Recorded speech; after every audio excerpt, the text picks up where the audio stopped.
Well, it was far from an exciting game, but we did have some good end-to-end action with about 10 minutes to go in the contest and some nice runs by both teams as UConn managed to pull off the upset, beating Kentucky, of course, last night for the national title. But listen, guys, I don't mince words. You should know that by now.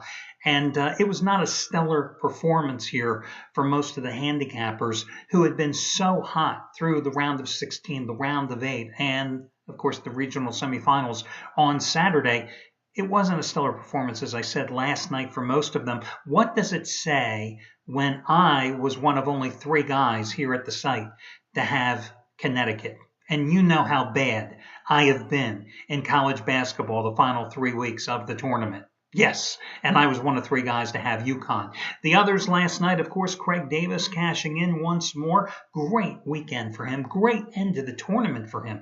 Back-to-back 100-dime winners on Connecticut. Both times, as you know, the Huskies winning out right over Florida and Kentucky as he cashes with winning day number 31 out of 52 on Monday. $10 bettors, now at $5,700 the past 7+ weeks. So kudos to him. Chris Jordan cashing in with his second biggest releases of the season. A 1,000-star play on Connecticut as well. Other than that, Scott Delaney yesterday had his third ever 200-dime play of his career. He was on the wrong side of the total because he played a teaser, Connecticut, and the over. And, well, you saw how the second half unfolded in that game. That over had no shot at all. Anthony Redd was on the wrong side with Kentucky after going 12-5-2 with his previous 19 tournament releases, making $10 bettors over $5,800 in that stretch. So he ended with a loser, but still a great dance for A. Redd.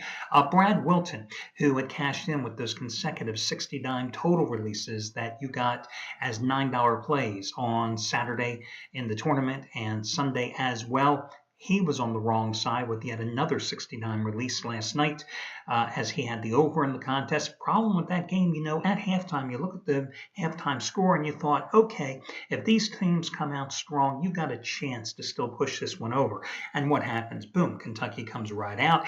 One of the Harrison twins hits the three-pointer. Boom, Connecticut goes down the other end of the floor. They hit a layup, and you're thinking, good, I got 5 quick points on the board. This is the flow. This is the pace, the transition that you're looking for to get this game over. And then the two teams combined to miss like 13 of their next 15 shots. You talk about the bricklayers. They were the only thing doing some real work last night in the second half at Jerry Jones's Palace. I mean, it was just a dreadful performance for both teams shooting. And ultimately, as you know, you watched the game, Kentucky gave the game away. Couldn't hit a free throw. One of the few things that I'm proud of with the end of the college basketball season. Actually, I want to say that I want to celebrate the end of the college basketball season. That's how bad the last couple of weeks were.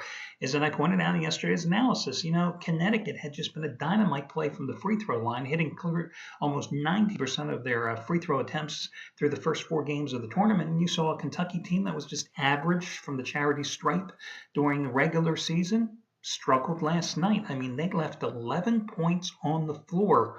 And that was the difference, guys, obviously, in the game. And the other thing with Kentucky, you talk about the 5 freshmen and all the talent and blah, blah, blah, and Coach Cal doing such a good job, turning it into us against the world. The Wildcats, of course, pulling the big upsets, all those last-minute shots. But at the end of the day, the one thing the Wildcats didn't have, they didn't have a true point guard. And I'm sorry. I know the guys, the twins, are probably going to be, NBA future pros, and, they've got lots of potential. But you didn't have a true point guard to get Julius Randle the ball down low frequently enough. There was no answer for him. But how does the guy launch only 7 shots last night? I mean, you should have had the ball penetrating. You should have had the ball down low to Randle at every opportunity to put Connecticut in even more severe foul trouble. But they didn't. And the other thing that Kentucky didn't really have all season long, good perimeter shooting. When Napier came out or Boatwright came out and hit some big threes, that's what the Huskies needed. That's what they got. Okay, I mean, Harrison, the one, which was Andrew, I think Andrew, had the couple of big three-pointers to put him into this championship game. But ultimately, Wildcats just not a great perimeter shooting team. And they didn't dominate the boards like everyone thought they would last night. I think Kentucky actually pulled down 1 more rebound. So, basketball's over. Let's get back to baseball. NBA playoffs just around the corner. And let's talk about other stuff here tonight. I've got 2 free selections coming your way here in just a moment. 35 and 23 free pick run, and I've got 2 in baseball. A couple of coupons for you, and all the coupons will be on the homepage. Listen, you can save $31 off a single purchase today by using coupon code SAVE31. And you can save $125 off the purchase of any handicapper's 30-day package here at the site. Any handicapper's 30-day package. You want to take advantage of Craig Davis after he won you a fortune the last couple of days? Go ahead.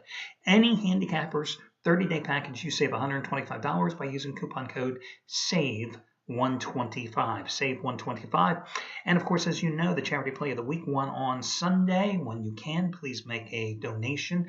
A 13-year-old girl by the name of Amanda from East Haven, Connecticut, has been hospitalized since early November because of rare form of encephalitis. Long recovery ahead of her.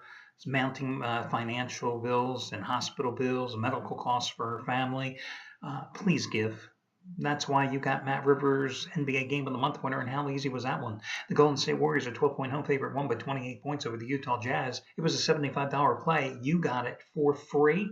So again, please give. It's the right thing to do, and I'd appreciate it, as certainly this family will as well. Remember, it doesn't matter whether you give $500 or $5.